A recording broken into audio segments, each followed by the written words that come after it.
W.F. Howes presents an unabridged recording of Lay Your Armour Down by Michael Farris Smith, narrated by Andy Ingalls. There is only one day left, always starting over. It is given to us at dawn and taken away from us at dusk. Jean-Paul Sartre. Night. 1. She moved in the solemn lamplight of the cluttered house, like the vague figure of a troubled dream.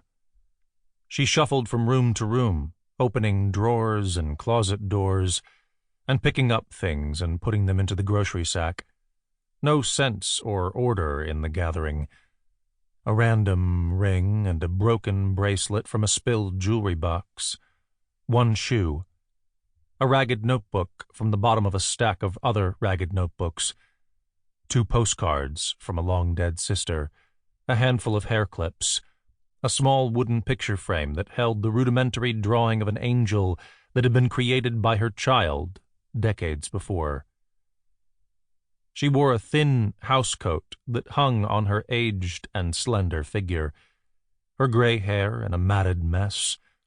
She talked to herself as she moved throughout the house, reminding herself of errands that had been years ago completed and gossiping about people she no longer knew and singing fragments of songs that had once played on the radio during the summer days of her small-town youth.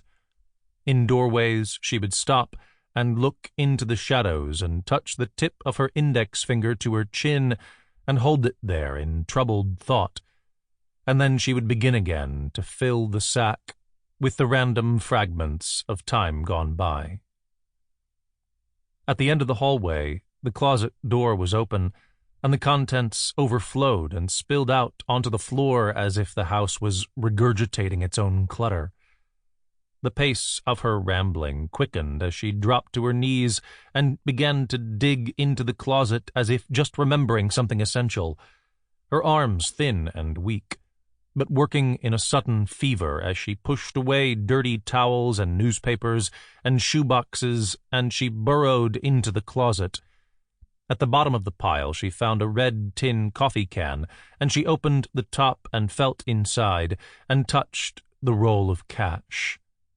She kept digging, and she pulled out 3 more coffee cans from beneath the rubble, and each one held a roll of cash of various size. A savings hidden away and then forgotten and then remembered again in the swirling winds of her mind. Sample complete. Ready to continue?